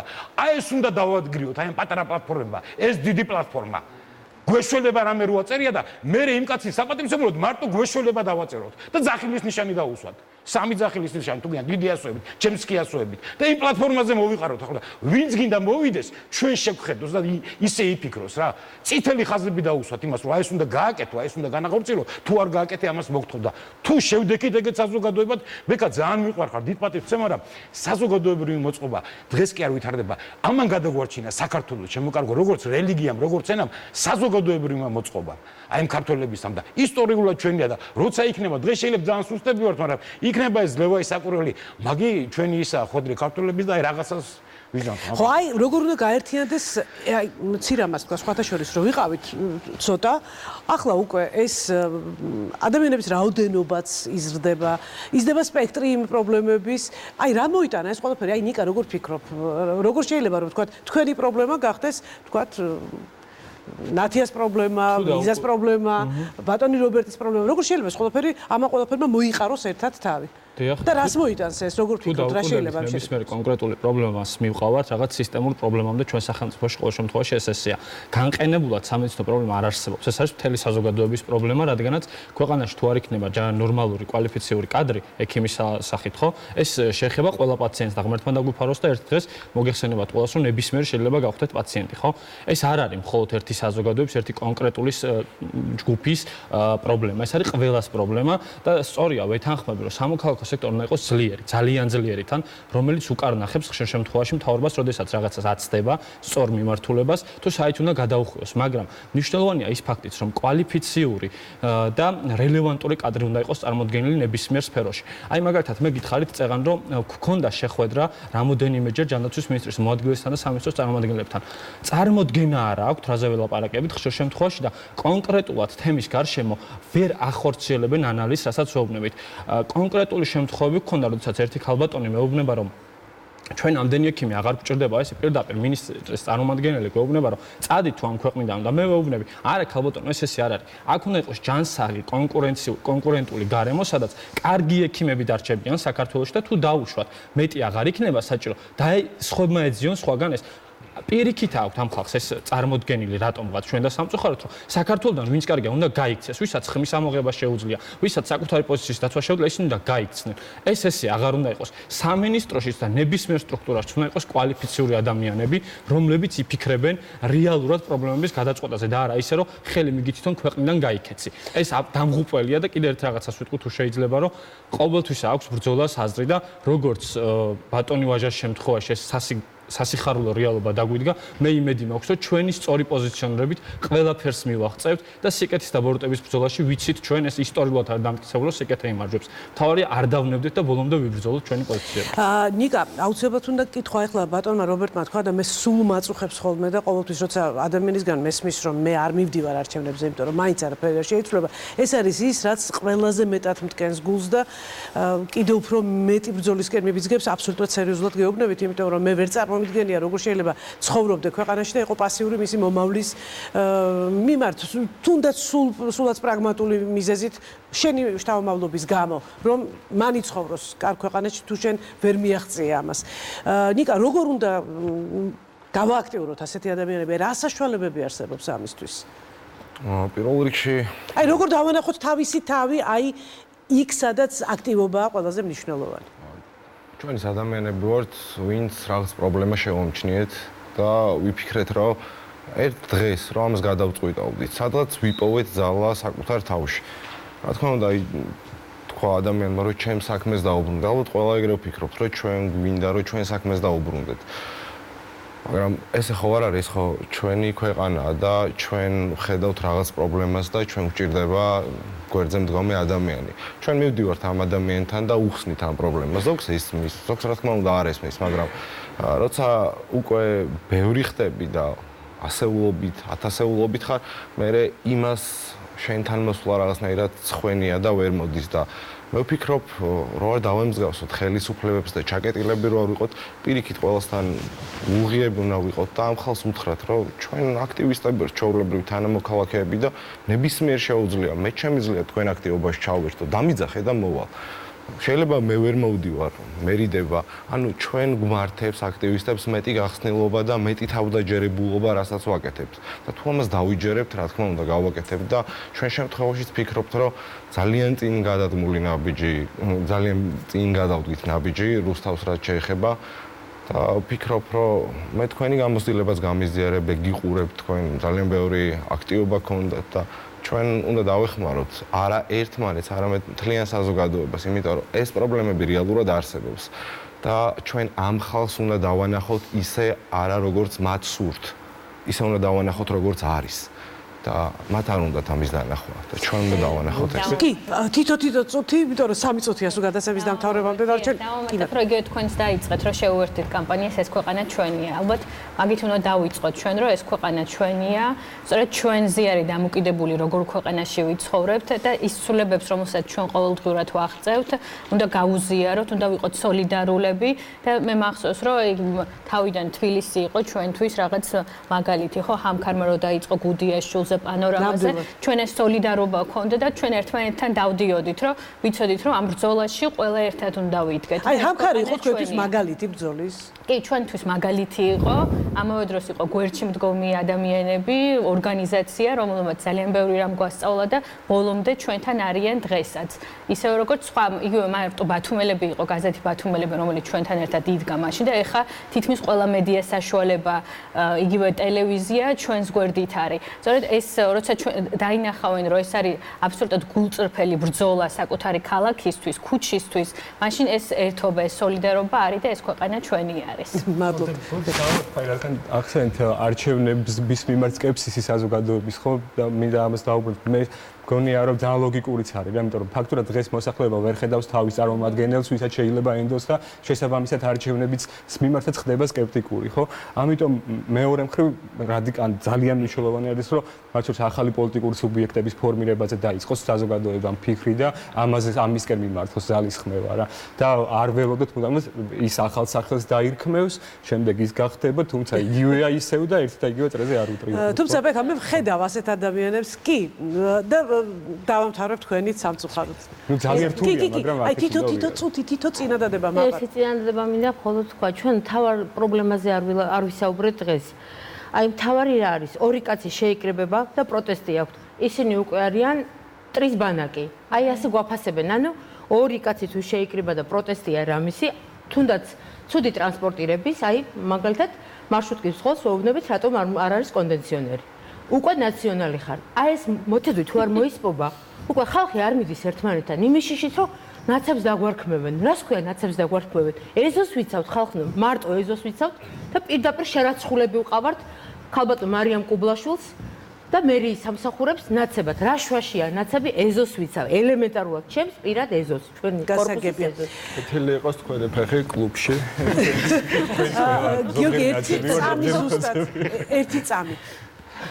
რა მინდა თქვა ანუ ზოგადად რომ ანუ ეს 7 თემაა ხა არჩეული რომელიც ალბათ ძნელად მოიძებნება საქართველოს ადამიანს რომ რომელიმე ერთი მაინც არ ეხებოდეს და აი ეს 7 პრობლემა თუ შემდეგ წელს გადაწყდება აუცილებლად ბედრი ეს საქართველოს 2021-ში და იქნება სხვა თემები ალბათ უფრო სუსტები და სუსტი კი არა უფრო ნაკლებად მნიშვნელოვანები მაგრამ იქნება საზოგადოებრივი აქტივიზმი აუცილებლად ყოველთვის ჩვენ შეგვიძლია დავთვალოთ რომ პირდაპირ 2020 წლის ბოლო გადაცემაც შევიკრიბოთ და უკვე შედეგებზეც ვისაუბროთ ჩვენ ვირჩევთ ხელისუფლებას იმისთვის რომ მან შეასრულოს ჩვენი დაკვეთა იზრუნოს გარემოზე რომელშიც ცხოვრობთ იზრუნოს სუფთა ჰაერზე საჯარო სივრცეებზე სწორ ურბანულ განვითარებაზე სოფლის გაძლიერებაზე ახალგაზრდების ჯანსაღ ცხოვრებაზე და ჯანსაღი გარემოს შექმნაზე და კარგი განათლების უზრუნველყოფაზე. ანუ იზრუნოს ამ ქვეყნის უკეთეს მომავალზე. და როცა სხვადასხვა ხელისუფლება ვერ ან არ აკეთებს ამას, უზარმაზარი მნიშვნელობა ენიჭებათ ისეთ ადამიანებს, როგორიც დღეს სტუმრად ყავდა.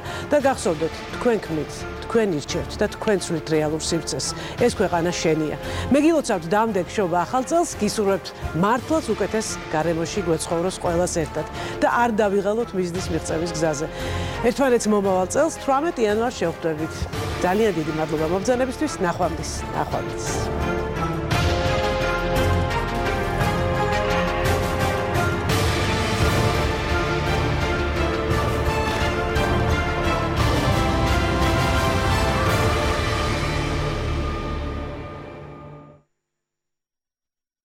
საქართველოს პირველი არხი წარმოგიდგენთ.